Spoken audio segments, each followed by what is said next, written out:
उसके ऊपर हाथ नहीं उठाया, वरना मैं तो उसका जो बैंड बजाई थी मैं उस दिन वो मैं ही जानती हूँ और मुझे याद भी नहीं है कि मैंने क्या क्या बोला था। लेकिन वहाँ पे 2-4 लोग जमा हो गए थे और मैंने कहा कि कितना बदतमीज किस्म का इंसान है, लगते तो वो अच्छे घर के लेकिन हरकत देखो अपनी तुम्हारी कैसी है।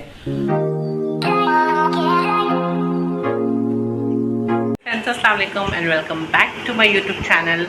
तो अभी का ब्लॉग मैं यहीं से शुरू कर रही हूँ और अभी बज रही है शाम के 4:30 और मैं प्लान कर रही हूँ आज थोड़ा सा अपने टेरेस पे जाने के लिए, क्योंकि आज तो मेरी ट्यूशन्स वगैरह ऑफ है और टेरेस पे तो हवा काफ़ी मज़ेदार होगी, जिससे थोड़ा सा मेरा दिमाग भी ठंडा होगा। मजाक कर रही हूँ, दिमाग क्या ठंडा होगा, दिमाग ऑलरेडी मेरा बहुत ठंडा हो चुका है, क्योंकि इतने मैं क्या बोलूँ आपसे, जब ट्यूशन्स के बच्चे नहीं होते हैं और थोड़ा सा फ्री टाइम मिलता है आपको तो वाकई में आपकी दिमाग जो होती है वो खुद ब खुद ठंडी हो जाती है। तो मैं जा रही हूँ टेरेस पर, वहीं मैं मिलती हूँ आपसे। तो फ्रेंड्स, मैं आई हूँ अभी अपने टेरेस पर और मेरे टेरेस पर कोई भी नहीं है और हवा बहुत अच्छी चल रही है और मैं आपको व्यू दिखाती हूँ। ये है सूरज जो अब डूब रही है, शाम हो गई है और ये व्यू है। तो लगता है कि टेरेस पर कोई आता है और कोई कार्ड्स वगैरह खेलता है। ये आप देखिए ताश के पत्ते, ये जोकर।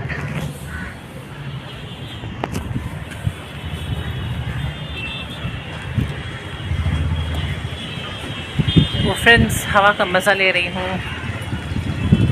और आपको भी दिखा रही हूँ यहाँ का नज़ारा।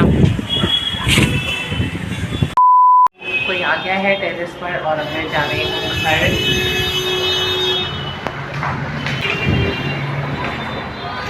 आ गई हूँ नीचे क्योंकि ऊपर कोई आ गया था और मुझे बहुत ज़्यादा ऑकवर्ड लग रहा था, तो इसलिए मैं चली आई, क्योंकि मैं बिल्कुल भी अकेली थी, अच्छा नहीं लगता है मुझे।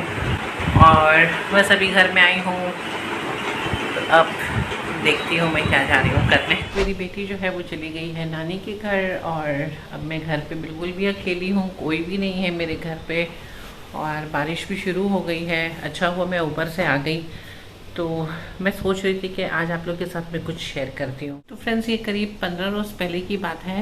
मैं बाहर गई थी अपनी बेटी के साथ किसी काम से, और ऐसे जहाँ पे हम लोग रहते हैं कलकत्ता वगैरह में, तो यहाँ पे तो शेयरिंग ऑटो वगैरह होती है और आप ऐसे पर्सनल ऑटो भी लेके जा सकते हैं, बुक करके आपको अलग से बुक करना पड़ेगा। तो मैं अपने काम में गई थी और वहाँ से मैं वापस आ रही थी, अपना जो मेरे काम थी वो ख़त्म वगैरह करके। तो एक एलिट रोड बोल करके जगह है जहाँ से ऑटो बहुत से लोग बैठते हैं, होता है ना ऑटो का अलग अलग स्टॉपेज होता है। तो वो ऑटो वहाँ पे रुका और सडनली उस ऑटो में एक बंदा आकर के बैठा। तो और मेरी शुरू से आदत है कि मैं जब भी अगर अपनी बेटी के साथ ट्रैवलिंग करती हूँ तो मैं उसे साइड पे करती हूँ और मैं बीच में बैठ जाती हूँ।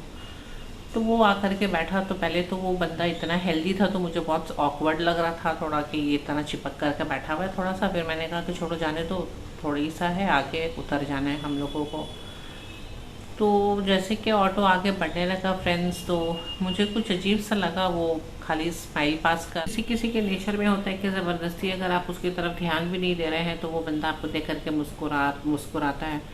तो मैं इस चीज़ को इग्नोर कर रही थी और सडनली थोड़ी देर के बाद मुझे फील हुआ कि जैसे कि मेरे यहाँ थाइस पे, कि सपोज ये मेरा थाइस है और मुझे फील हुआ कि मेरे थाइस पे कुछ है, मतलब मुझे ऐसा फील हो रहा था कि कुछ है यहाँ पे। तो मैं थोड़ा देर के लिए सोच रही थी कि हो सकता है कि वो अपना बैग वगैरह लेके बैठा हो, तो उसका बैग वगैरह कुछ होगा। तो फिर भी मैंने इस चीज़ को इग्नोर किया। उसके थोड़ी देर के बाद फ्रेंड्स, जैसे थोड़ा सा और वक्त गुजरता, जैसे और आगे ऑटो गया मेरा, तो मुझे ऐसे मेरे थाइस पे लगा कि कोई ऐसे कर रहा है। अब जब मुझे ऐसा लगा तो मेरा तो दिमाग जो था वो पूरा सनक गया एकदम। मैंने कहा नहीं, ये बैग तो है नहीं। मैंने क्या किया, वहाँ पर मैं उसके बैग को उठा करके साइड फेंकी। मैंने ऑटो वालों को कहा कि ऑटो रोको, और मैंने उसे कहा कि निकलो तुम बाहर।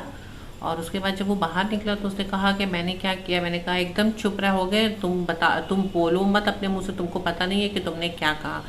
तो ऑटो वाला मुझे कहने लगा कि दीदी क्या हुआ है बताइए। हमने इतना कमीना ये इंसान है कि ये मेरे जांग पे हाथ रखता है और हाथ रख करके ऐसे ऐसे कर रहा है। मतलब मुझे इतना गुस्सा आया ना फ्रेंड्स, मैंने हाथ नहीं उठाया, वरना मैं तो उसका जो बैंड बजाई थी मैं उस दिन वो मैं ही जानती हूँ और मुझे याद भी नहीं है कि मैंने क्या क्या बोला था।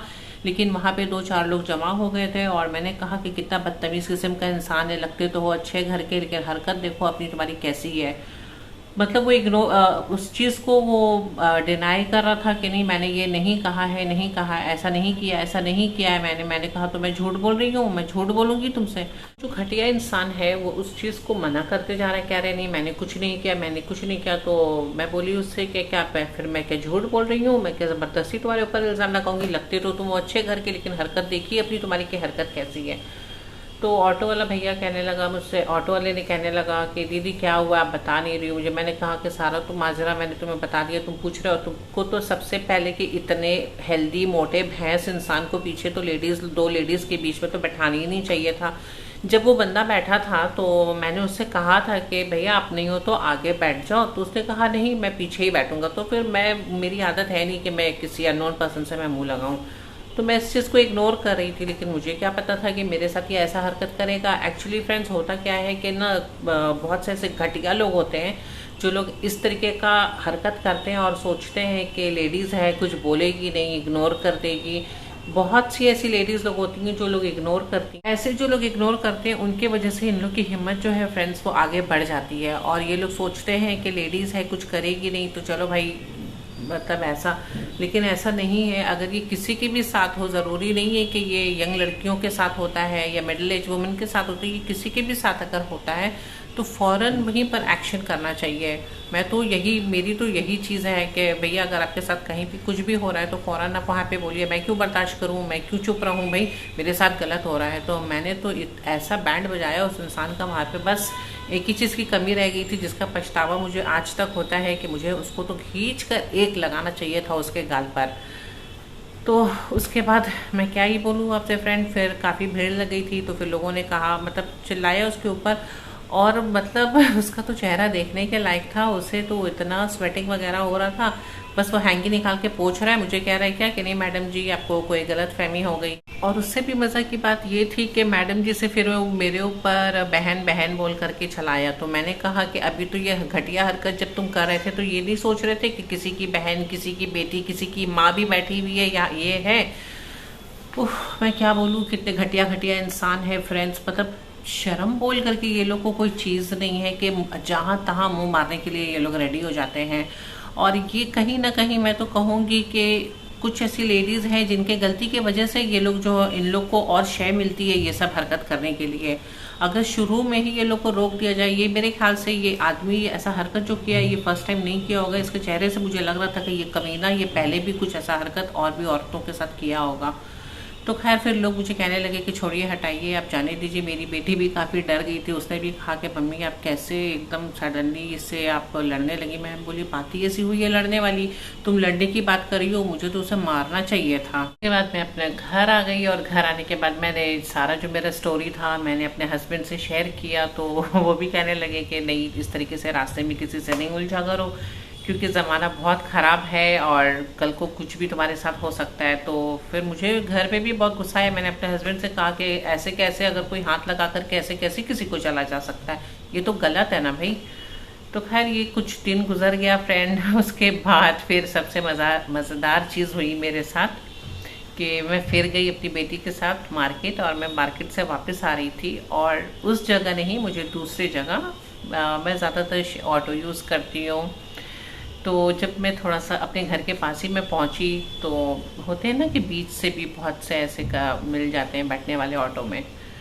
तो फिर से वही बंदा था और उसने अपना मुंडी घुसाया अंदर बैठने के लिए, क्योंकि वो तो काफ़ी हेल्दी था। तो जब वो अंदर घुसा तो देख रहा है कि मैं बैठी भी हूँ। तो फिर मार्केट से जब मैं आने लगी वापस तो ऑटो को और भी लेना था बंदों को। तो इत्तेफाक से ऑटो रुका और ऑटो के अंदर कोइंसिडेंस बोलिए ये जो बोलिए, मुझे तो बहुत हंसी आई और अभी भी हंसी आ रही है कि वही आदमी फिर से वो ऑटो के अंदर आया। तो जब उसने अपनी मुंडी अंदर घुसाई बैठने के लिए, तो वो जब मेरा चेहरा देखा तो क्या बोलता, वो निकल गया बाहर। तो ऑटो वाला ने उससे कहा कि क्या वो भैया बैठो ऑटो में। तो पता है वो क्या कहते हैं, नहीं नहीं नहीं नहीं, मुझे इस ऑटो में नहीं बैठना है। फ्रेंड्स मैं और मेरी बेटी इतना हंसे कि मैं आपसे क्या बोलूँ।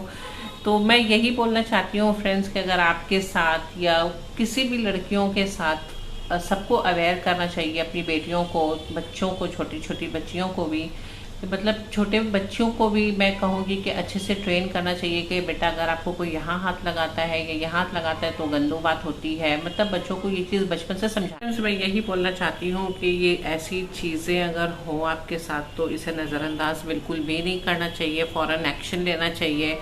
भले आप अकेले क्यों ना ट्रैवलिंग करें, लेकिन आपके अगल बगल तो लोग होते हैं जो आपको सपोर्ट ज़रूर करेंगे। और खुद से भी इंसान को, लड़कियों की स्पेशली मैं बात कर रही हूँ, कि उनको खुद की भी हिम्मत होनी चाहिए, क्योंकि अब वो ज़माना तो नहीं रहा कि हम घर में बैठ सकते। जाहिर सा बात है, आजकल का जनरेशन ऐसा है, आजकल का ज़माना ऐसा है कि बाहर निकलती हैं लड़कियाँ, कुछ काम करने के लिए निकलती हैं, कुछ अपने पर्सनल काम के लिए निकलती हैं, कहीं ना कहीं तो हम जाते ही हैं। तो मैं बस यही सबसे बोलूँगी फ्रेंड्स कि हमेशा अवेयर रहना चाहिए, और अगर आपके साथ कोई भी एक्शन होता है तो उसका रिएक्शन ज़रूर करना चाहिए। वहीं पर भी खामोश होकर के, चुप होकर के बैठने से ऐसी लोग की हिम्मत जो होती है वो और ज़्यादा बढ़ जाती है।